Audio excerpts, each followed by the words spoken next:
રાજકોટની દુર્ઘટના બાદ હવે જાણે કે સૂકા ભેગું લીલું સળગતું હોય તેવી ઘટના પ્રકાશમાં આવી છે।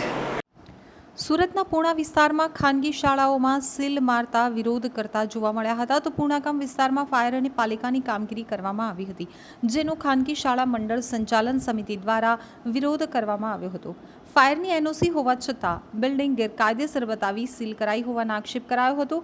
પોલીસની ટીમને સાથે રાખી અને ફાયર બ્રિગેડ સહિતના વિભાગના કર્મચારીઓ દ્વારા કામગીરી કરવામાં આવી રહી છે, ત્યારે પૂણા વિસ્તારની શાળાઓને આજે સીલ કરવામાં આવી હતી, જેની સામે વિરોધ કરતા શાળાના સંચાલકોએ જણાવ્યું હતું કે અમારી પાસે બધા જ પ્રકારની મંજૂરી છે, નિયમો અનુસાર ચાલીએ છીએ, તેમ છતાં અધિકારીઓને સારું દેખાડવા આ પ્રકારની કામગીરી કરવામાં આવી રહી છે। છેલ્લા 20 જેટલા વર્ષોથી ઉભેલી શાળાઓ તાત્કાલિક સીલ કરાઈ હતી। પાલિકા કમિશનર અને કલેક્ટર પોતાનું પદ બચાવવા માટે કામગીરી કરાવતા હોવાના આક્ષેપ કરવામાં આવ્યા હતા। તો વિદ્યાર્થીઓના ભવિષ્યની અમને ચિંતા છે, એટલે તમામ સગવડ રાખી છે, તેમ કહેતા શાળા સંચાલક મંડળે જણાવ્યું હતું, જ્યાં સુધી તમામ શાળાઓના સીલ નહીં ખુલે ત્યાં સુધી અન્ય શાળાઓ પણ બંધ રાખી વિરોધ કરાશે। બાળકોનું એજ્યુકેશન બગડે તો તેની તમામ જવાબદારી અધિકારીઓની રહેશે।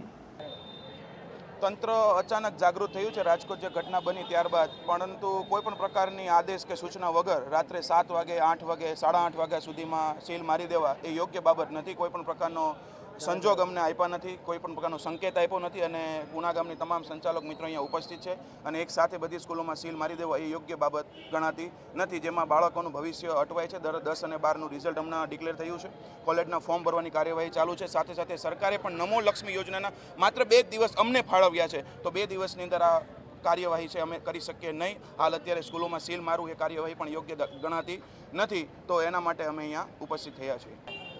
હાલમાં જે નોટિસની કાર્યવાહી જેને કારણે વિદ્યાર્થીઓ અટકાશે, વાલીઓ અટવાશે, કારણ કે 10માનું રિઝલ્ટ આવી ગયું, 12માનું રિઝલ્ટ આવી ગયું, તો વિદ્યાર્થીઓ માહિતી લેવા આવતા હોય અને નમો લક્ષ્મી યોજનાના અંતર્ગત જે ફોર્મ ભરવાનું ચાલી રહ્યું છે અને 2 દિવસનો જેમાં ટાઈમ આપ્યો છે, આ બધી કાર્યવાહી અટકાશે તો વહેલી તકે આ બધા સાથ આપી અને યોગ્ય કાર્ય કરે।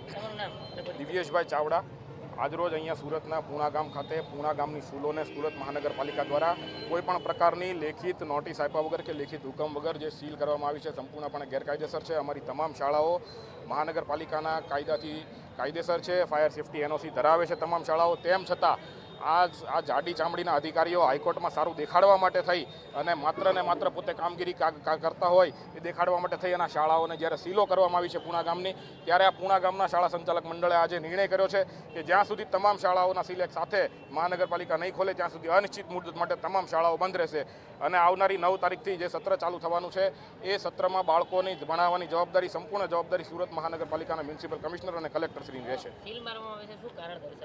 સીલ મારવા વિશે એમણે COR તમારી મંજૂર ના હોવાનું કારણ દર્શાવ્યું છે, પણ હાલ ગુજરાત સરકાર જ્યારે ઇમ્પેક્ટનો કાયદો લઈને આવી છે અને અમારી ઇમ્પેક્ટની અરજીઓ પેન્ડિંગ હોય, COR ગેરકાયદેસર ગણી શકાય નહીં। માત્ર ને માત્ર અધિકારીઓ પોતાની કામગીરી દેખાડવા માટે થઈ અને આવા મૌખિક કોઈપણ પ્રકારની લેખિત। મારું નામ મનુભાઈ પરસોત્તમભાઈ ચાવડા છે।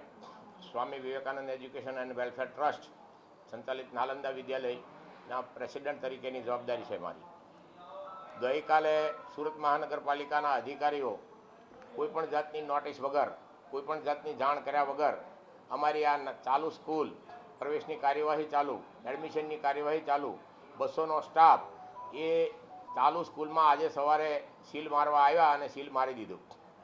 સ્ટાફ અંદરનો સ્ટાફ અંદર અને બહારનો સ્ટાફ બહાર, કોઈ પણ જાતની જાણ કર્યા વગર આ સુરત ઝોનના અધિકારીઓ પોલીસ બંદોબસ્ત સાથે, પોલીસ સિક્યુરિટી સાથે આવીને બહાર લોક મારી દીધું। અંદરનો સ્ટાફ અંદર રહી ગયો, બહારનો સ્ટાફ બહાર। તમામ કાર્યવાહીને દાદાગીરીથી, માફિયાગીરીથી આ અધિકારીઓએ આ સંસ્થાને સીલ મારવાની કાર્યવાહી કરી છે।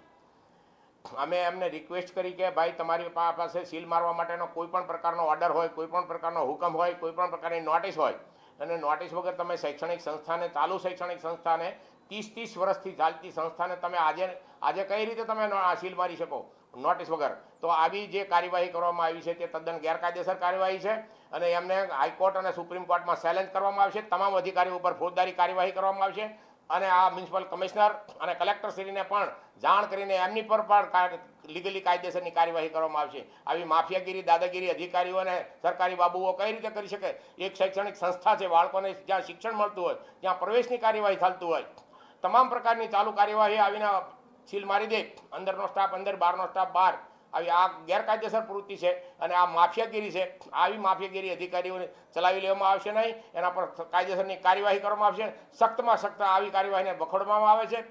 જે પણ કોઈ પણ આવી સ્કૂલોને કે આવા ક્લાસોને જ્યારે આવી રીતે કાર્યવાહી કરવામાં આવી હોય એની અમે આજે કલેક્ટરશ્રીને અને કમિશનરશ્રીને આવેદનપત્ર આપવામાં આવશે. આ શાળા સંચાલક મંડળ સુરત શહેર અને સમગ્ર ગુજરાતનું શાળા સંચાલક મંડળ આ કાર્યવાહીને વખોડી કાઢે છે.